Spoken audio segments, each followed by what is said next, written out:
Hey y'all, welcome to Mountain Cooking with Missy. Today I'm going to show you guys how to make this delicious skillet apple crisp.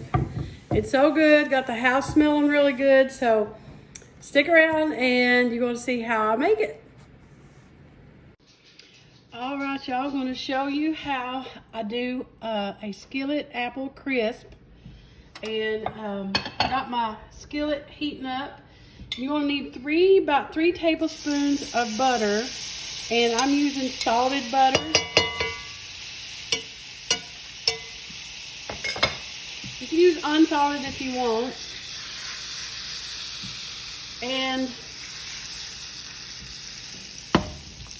I'm using a cast iron, so what I'm gonna do, I'm gonna turn my heat down some, but a crisp is different than a cobbler, so I'll get into that in just a minute. But I'm going to let that butter melt, and it's already about melted. I'm going to throw in my apples. This is 6 apples, and I'm using Honey Crisp because that's what I had. You can use any kind of apple you want. It's really better to use kind of a firm apple, and that's about 6 medium to large size apples. So what we're going to do here, you're going to actually cook your apples on the stove top until they're kind of tender, and then you're going to finish this off in the oven. And a crisp has more like a crunchy topping versus a cobbler. Sometimes a cobbler has more like a biscuit dough inside of it. Sometimes a cobbler will have like a flaky crust. Some people do cobblers that way. But a crisp is just a little different. Turn it back up. A crisp is going to, this topping is going to be flour, butter, brown sugar, and oats. Okay, and I'll show y'all how I make it. And it's really easy. So you're going to cook them apples right there. So you're going to put in, right now I'm going to put in 1/3 cup of packed brown sugar. Okay, just like that. And you're going to do 2 teaspoons of cinnamon. And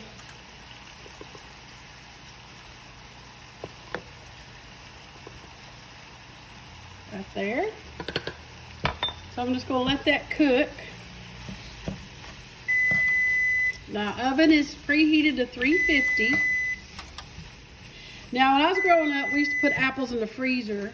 My papa had an apple in his yard, and we called them June apples. They were so good. We used to put them in the freezer. They were so good. We'd eat them all winter.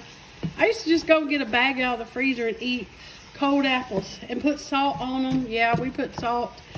We put salt on just about everything right here. Even my fruit, I like salt on it. So what I'm going to do, I'm just going to let these cook just a little, probably about 5 maybe to 10 minutes at the most. Let these apples kind of cook a little bit, and then we're going to put the topping on and stick it in the oven and let it finish off in the oven.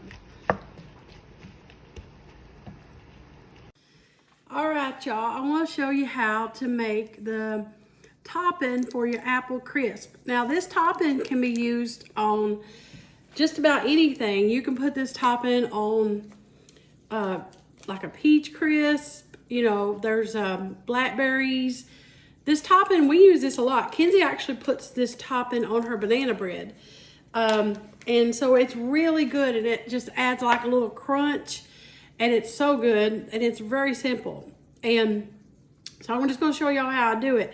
You're going to need 5 tablespoons of cold butter, and that's about 3/4 of a stick. Most sticks of butter nowadays comes with little markings that tells you what's a tablespoon. So there's 1, 2, 3, 4, 5. So that's about 3/4 of a stick of butter. Now for the topping, I'm using unsalted butter. Now what I do is I just take a knife and just cut it off into my bowl, okay? And you want it cold, because you're going to make like a crumble topping. Okay, and you want it, now you can add pecans to this, which I think I will. And I'm going to sprinkle a few pecans on top. Pecans or walnuts, you can leave it off. But I like pecans and walnuts. I like nuts on a lot of stuff. Kenzie and Roger, not so much. I mean, they'll complain sometimes that something's got nuts in it, but I love nuts. And I like nuts in chocolate chip cookies and brownies, especially brownies. I love walnut brownies. But you can leave nuts off if you don't want to. And so those are a lot of different ways you can do this. Actually, some coconut will be good on this. Because I love coconut on a lot of things. But some people are not a big fan of coconut. But I love coconut. So anyway, so there's my butter all cut up. And you will need 1 1/4 cups of oats. And you need rolled oats. You can use quick oats too. There's one. This is a 1/4 cup measuring thing. So I want to use 5 of these. 2, 3, 4, 5. Okay.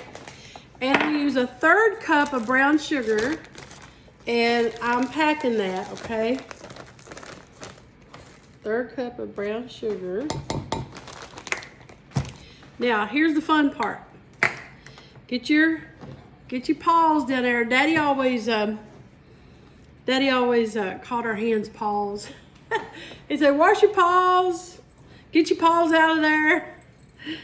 But you're going to put your hands down in here and you're going to use your hands to work that butter in. Now, I'm going to add in 2 tablespoons of flour just in a minute. I'm going to do my butter first and get it all kind of mixed in. Then I'm going to add 2 tablespoons of flour to this too, okay? And I'm using self-rising flour. But I like to mix it first before I put my flour in because it can get a little hard to get blended, okay? So you're just going to mix that until you don't see any more dry pieces, to where it's like, where you can kind of hold it together, where your butter is, cutting up your butter helps. That way you can work it in really good. So let me rinse off my hands and I want to add the flour. Okay, going to add in the flour. We're going to do 2 tablespoons, and I'm using self-rising. You can use all-purpose if you want to. I don't think it matters. I've always just used what I got, and usually it's self-rising. So 2 tablespoons of flour in there. Okay. Here we go again. Bacon, when you bake, bacon is not for, I mean, I always said when I bake, I usually make a mess. But that's all right. Still going to be good. Don't matter, does it? So you're just going to work that in now. And with this, where you got that flour in there, when you got it worked, you'll know you got it good and worked in when you don't see any more white. Where you don't see any more of your flour, okay? Because you want that butter distributed all out through in it, because the butter is what's going to make it good and crunchy. And you don't want to bite into a piece of flour. That won't taste too good. Okay, I think it's about ready. Yeah, just about. And it smells so good. It actually smells good already. I ain't even put no cinnamon in it. So I'm going to put this on top of the apples that's already cooked. So let's do that. Alrighty, y'all. The apples have cooked down some and they're tender. That way when you finish off baking them, baking this, your apples will still be held together, and that's what you want. But you want them tender too. and you want them done. So I'm going to add in just a little vanilla to these apples. It's only going to be probably about maybe a half teaspoon, just a little. And I'm using Watkins Pure Vanilla.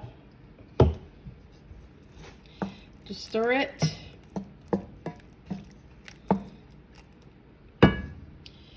Now I'm going to put the topping on. Topping is all ready. And you're just going to, now this is a 10-inch skillet, by the way. If you don't want to use a skillet, use like maybe a 9x9 pan or something. So you're going to put your crumble topping just right on there. And what this is going to do, the butter's just going to melt down, and it's going to kind of make the sugar caramelize and be kind of crunchy. It's so good, it really is.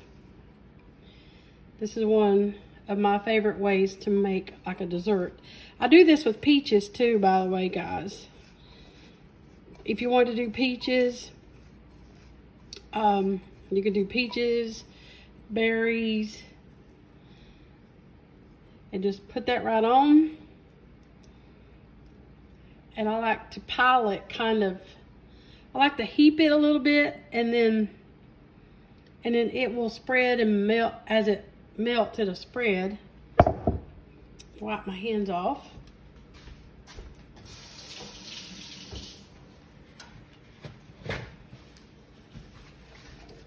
Always gotta clean up my mess. And now you're just gonna put just, about forgot. Let me see if I can find it. Oh yeah. I'm going to put me some pecans on top of this. Just a few. And because I love that crunch. These are pecan pieces.